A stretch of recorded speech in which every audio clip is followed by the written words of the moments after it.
Firmar unos autógrafos, sonreír a cámara, hacer un test que revolucionó a todo el mundo en Silverstone, debutar en Fórmula 1, romperse la mano y abrirle las puertas a su gran enemigo, experiencia versus juventud y al final no convencer lo suficiente. De alguna forma, esos son los puntos clave de la carrera de Daniel Ricciardo en los últimos meses, en el último año, en ese regreso fugaz que ha tenido a la Fórmula 1 y que al final no ha acabado cerrando ese cuento de hadas que él quería tener.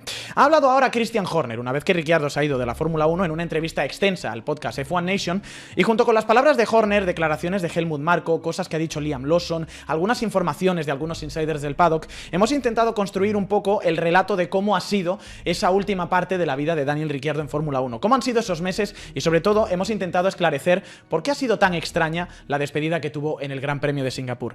Y para entenderlo todo, lo que os voy a pedir es que hagamos un viaje en el tiempo y que nos vayamos al año 2023, porque aquí es donde empieza la historia. Ya sabéis, en ese año, Daniel Ricciardo recibe la llamada de Christian Horner, un Daniel Ricciardo que está completamente vapuleado y fuera de sí después de su mala época en el equipo McLaren. De hecho, le llamó Christian Horner y lo que le ofreció, lo que le puso encima de la mesa, parecía normalmente inocuo. Dijo, ¿por qué no regresas a la familia?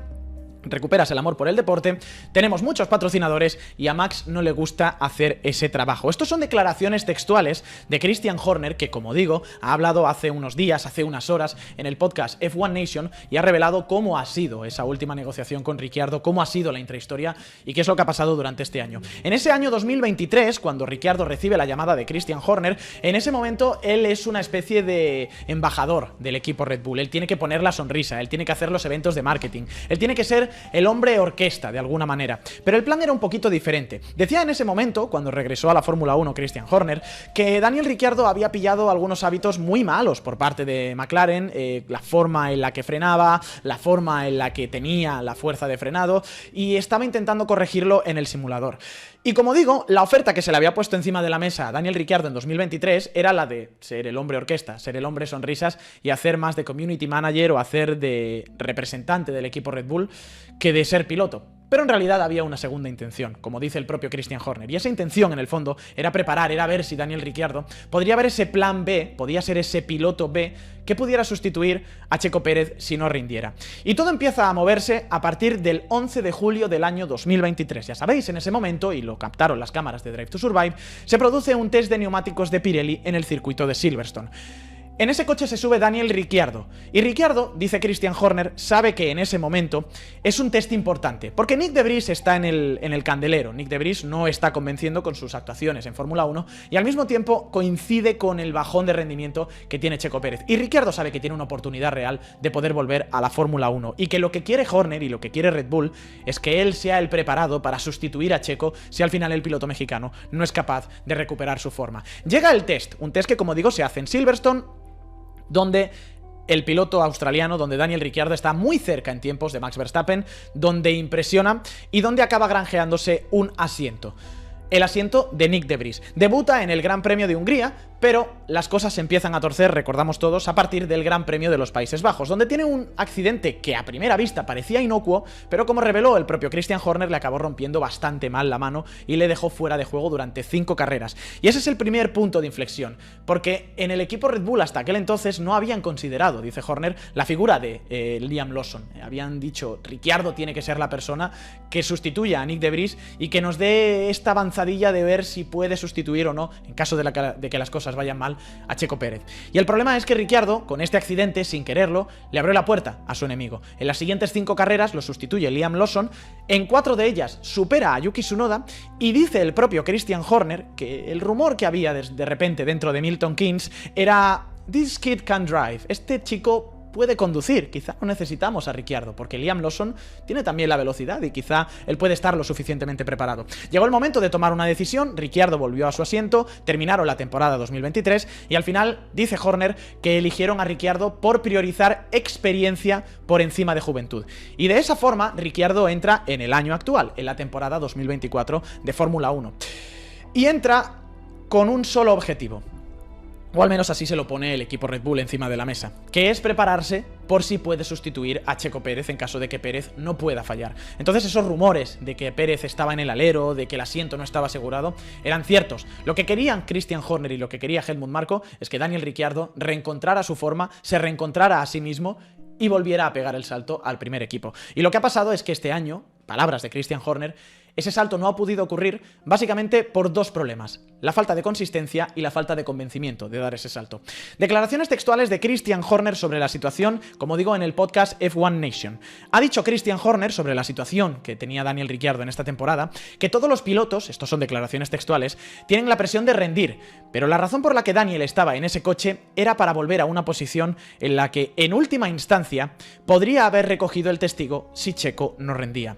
El problema es que ambos tuvieron fallos de forma en varios momentos de la temporada, pero nunca fueron lo suficientemente fuertes como para decir cambiamos a los dos pilotos. Falta de consistencia, es algo de lo que ha hablado Ricciardo y es algo a lo que alude mucho Christian Horner. Y esa falta de consistencia se revela en que la velocidad, ellos sabían que estaba. Y hay un par de fines de semana de 2024 en los que Ricciardo demuestra que puede tener esa chispa. Recuerdo, por ejemplo, el Gran Premio de Miami, donde el viernes y el sábado son completamente opuestos. En Miami, Ricciardo está luchando contra alguno de los Ferraris. Y recuerdo también el Gran Premio de Canadá. En ese sentido, Christian Horner revela una anécdota, y es que, si os acordáis, en el Gran Premio de Canadá, Jacques Villeneuve habló feo, habló mal, dijo palabras duras contra Ricciardo y básicamente vino a decir que Ricciardo estaba por sus sonrisas y por su espectáculo y por su marketing en Fórmula 1, pero que estaba ocupando un asiento.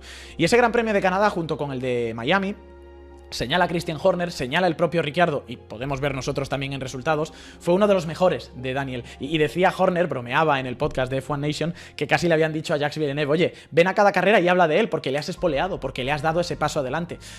Pero fue un pequeño espoleo, fue un flash, no fue una cosa continua, no tuvo ese rendimiento como para convencer al equipo Red Bull, y finalmente llega el primer punto de inflexión.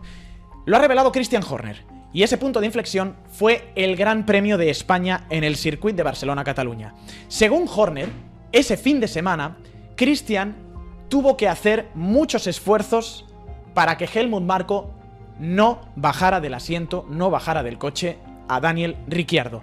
Ese es el primer punto de inflexión. Marko quiso echar a Ricciardo después de Barcelona, pero él lo paró. Declaraciones textuales de Christian Horner: he hecho lo mejor que he podido para darle el mayor margen posible de tiempo en el coche a Daniel para rendir. De otra forma, habría estado fuera del coche después de Barcelona. Y este discurso encaja en el tiempo, si os acordáis, con un casco, con un mensaje especial que portó Daniel Ricciardo a partir de ese Gran Premio. Not without a fight. No sin luchar. Fue un mensaje que Daniel Ricciardo puso en el casco por primera vez en ese Gran Premio de Barcelona, y ahora que lo vemos en retrospectiva, quizá era un mensaje directo, quizá era una respuesta a esos rumores, a esas intenciones de Helmut Marko de bajarle del coche. El problema es que, por mucho esfuerzo que estuviera haciendo Christian Horner por intentar retener a Ricciardo dentro del equipo, la cosa no convencía. Y entonces llegamos al final de la película y llegamos a cómo se precipita todo en verano y lo que ha ocurrido en estos meses de septiembre y agosto para alcanzar la situación en la que estamos, que Daniel Ricciardo ha sido sustituido por Liam Lawson. Lo que nos limita es una fecha que el propio Helmut Marko revela de Liam Lawson. Si os acordáis, os lo hemos contado en muchas previas, en muchos directos aquí en el canal de Twitch de soymotor.com. El propio Helmut Marko reveló que en verano había una cláusula en el contrato de Liam Lawson por la cual, si no había una decisión clara sobre su futuro, si no tenía un asiento asegurado en Red Bull en el mes de septiembre, Lawson era libre de poder elegir dónde irse en el año 2025 y Red Bull lo tendría que aceptar. Y de hecho es en ese momento cuando empiezan a sonar rumores de que Liam Lawson puede ir al equipo Audi. Entonces Red Bull se encuentra en agosto en un brete. Por un lado, tienen esa confirmación, lo dice el propio Marko, de que hay un deadline, hay un momento en el que tienen que tomar la decisión en septiembre con el asiento de Liam Lawson. Al mismo tiempo, Checo Pérez no rinde lo suficiente, pero dentro de Red Bull consideran que era demasiado precipitado subir a Lawson directamente al equipo principal. Y sumando 1 más 1, significa que el asiento que está en riesgo cuando Yuki Tsunoda ya ha sido confirmado y tiene el apoyo de Honda es el de Daniel Ricciardo. La decisión, por tanto, era clara. Pérez no iba a ser sustituido por Daniel Ricciardo, el único motivo por el que Ricciardo había vuelto. Liam Lawson necesitaba un asiento. La situación era dolorosa, pero la única solución era la que todos hemos acabado viendo. Y entonces llegan los plazos, llega el último mes en el que se ha precipitado todo y ahora empezamos a entender qué es lo que ocurrió en Singapur. Aquí están las respuestas. Y la primera respuesta viene en Azerbaiyán, porque según dicen insiders a los que han podido acceder el portal web estadounidense motorsport.com, fue en ese Gran Premio, en el circuito de Bakú, cuando se tomó la decisión. La decisión se tomó hace varias semanas. Y a Ricciardo, no la decisión, sino los planes de Red Bull, se le comunicaron, según esos insiders a los que ha tenido acceso motorsport.com, Motorsport.com, en el Gran Premio de Azerbaiyán, esos planes, que en algún momento él tenía que ser el hombre que sustituyera a Pérez, que eso no se había conseguido y que el siguiente en la lista era Liam Lawson. Y esto de hecho encaja con los plazos de Liam Lawson porque él dijo en una entrevista el 27 de septiembre, cuando ya se anunció por fin que iba a ser piloto del equipo Racing Bulls, que él sabía desde hace 2 semanas, es decir, Gran Premio de Azerbaiyán, que Ricciardo no iba a seguir en el equipo y que él iba a ser el sustituto, pero que se tuvo que callar porque la situación iba a ser incómoda. Es decir, en el Gran Premio de Azerbaiyán se da ese ultimátum. También es verdad que dice Liam Lawson una cosa muy interesante. Palabras textuales, como digo, de la entrevista a Newstalk ZB del 27 de septiembre. Obviamente lo sé desde las últimas 2 semanas, pero hasta que no se anunció no estaba realmente convencido y no podía decírselo a nadie. Me interesa ese no estaba realmente convencido, porque sabemos que en la Fórmula 1 hay promesas que se rompen rápido y que los contratos, incluso aunque sea un precontrato, incluso aunque sea una situación tan clara como la de Ricciardo, pueden acabar en papel mojado. Pero básicamente a lo que nos enfrentamos es que en el Gran Premio de Azerbaiyán a Daniel Ricciardo le dicen algo. No sabemos si le dicen, oye, en Singapur te vamos a bajar. O no sabemos si lo que le dicen es, Daniel, el plan no está cumpliéndose, Lawson está esperando y tenemos que subirlo. Pero con esa noticia encima de la mesa, con ese tiempo que dice el propio Marco también que se le dejó a Ricciardo para que reflexionara un poco sobre su situación, llegamos al Gran Premio de Singapur. Y hay una pregunta que muchos nos hicimos y que muchos os estáis diciendo también en este chat y en esta caja de comentarios de YouTube. ¿Por qué no se anunció que Daniel Ricciardo no iba a seguir en el Gran Premio de Singapur? En primer lugar, Sky Alemania recoge unas declaraciones de Helmut Marko en las que el austríaco dice que Ricciardo había sido informado, ¿vale?, pero que también había que prestar atención a los patrocinadores. No sé si hay algún tipo de elemento contractual que prevenía que Ricciardo no hubiera corrido en Singapur o tenía algún tipo de contrato porque ciertas marcas tuvieran que asociarse con Ricciardo en el Gran Premio de Singapur, pero básicamente lo que dijo Helmut Marko es que, oye, no anunciamos antes de Singapur por un tema de contratos, por un tema de patrocinadores, que es un argumento que se ha esgrimido mucho también para la defensa de Ricciardo, incluso para la defensa de su asiento en Racing Bulls, porque él ha traído o ha facilitado la llegada de gente como Visa, con su aplicación de Cash App, como Hugo Boss, por ejemplo, al equipo Racing Bulls, y al final eso es dinero que el propio Ricciardo ha podido traer al equipo. Entonces, esa puede ser una de las opciones, que por tema de contratos, por tema de patrocinadores, no quisiera nadie hacer el anuncio antes del Gran Premio. Y la segunda, que también se baraja y que todos tenemos en mente, es que quizá fuera una segunda bala, la última oportunidad del Gran Premio de Singapur. ¿Por qué? Porque si analizamos las declaraciones de Ricciardo ese fin de semana, se ve despedido, pero no se ve despedido al mismo tiempo. El jueves, cuando estábamos haciendo aquí la guía en directo, recuerdo unas declaraciones de Ricciardo en la que le preguntaron abiertamente si era su última carrera. Y Ricciardo respondió: he estado aquí antes. Obviamente ha habido algo de especulación en los últimos años y yo ya he estado en esa posición con McLaren.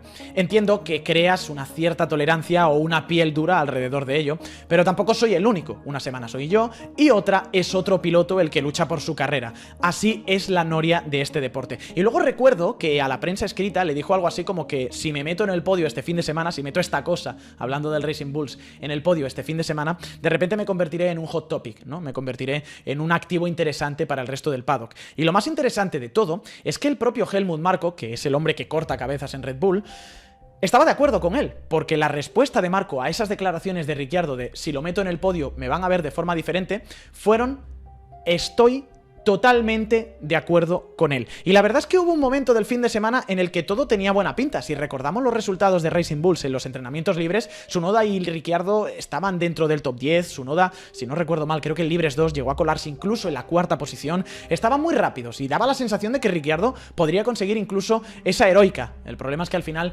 no acabó sucediendo y en clasificación ni siquiera fue capaz de colarse dentro de la Q2 y de repente cambió el semblante. No sé si quizá por asumir que esa heroica que él estaba buscando, que esa última bala se le había escapado por completo. Esto es una imagen de la entrevista después de la clasificación y evidentemente ahí la cara era muy diferente. Y en la carrera pues todos vimos el resultado. Intentó hacer ese último amago con la vuelta rápida final que no acabó saliendo y el pobre Ricciardo pues sin confirmarlo, confirmó delante de todo el mundo que iba a retirarse, que iba a irse de la Fórmula 1, que iba a perder el asiento dentro de Racing Bulls. De hecho, era un secreto a voces y hubo muchos periodistas, muchos fotógrafos que aludieron a que Ricciardo estuvo durante toda la noche de Singapur, que se quedó hasta las 2 de la mañana cuando la carrera había terminado, 3-4 horas antes, en el paddock, abrazándose y despidiéndose con todo el mundo. Básicamente vemos aquí, por ejemplo, una foto del fotógrafo Kim Illman con Daniel Ricciardo abrazándose con el que fue su ingeniero de pista en Renault, ni siquiera en McLaren, así que incluso decían que Lando Norris también había ido a verle, a visitarle al garaje,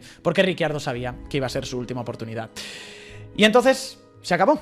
Aquí termina la parte de Ricciardo, así es como se ha fraguado todo. Nos queda otra pregunta, que yo creo que muchos os estaréis haciendo, que es ¿por qué Liam Lawson le va a sustituir las últimas 6 carreras? ¿Por qué no le han dejado hasta el final a Ricciardo? Y lo que ha dicho Christian Horner es que hay que mirar el bigger picture, es decir, no hay que dejar que el árbol te tape el bosque, y que necesitan respuestas para discernir ese bosque. Y por eso han alineado a Lawson con 6 carreras todavía de por medio, junto con Yuki Tsunoda, para decidir cosas. ¿Qué es el bigger picture? Le preguntaban a Christian Horner y el jefe de Red Bull respondía: siempre hay que tener un ojo en qué viene después. ¿Será Liam? ¿Hay que mirar fuera del pool? ¿U otro de la academia como puede ser Hadjar o Lindblad? Básicamente para seguir esa escalera y, hay que decirlo también, para mantener ese plan B vivo en caso de que Checo Pérez no pueda rendir y no acabe dando lo que él merece y lo que el equipo necesita en Fórmula 1. Pero aquí llega un giro. Hay un último momento en esta película. Y es que quiero que ahora olvidéis todo lo que he dicho, porque en ese mismo podcast, en F1 Nation, sigue hablando Christian Horner. Y lo último que dice Christian Horner es que uno nunca sabe. ¿Y a qué se refiere con uno nunca sabe, Christian Horner? En que él sigue confiando en Ricciardo. Las declaraciones textuales son las siguientes: uno nunca sabe.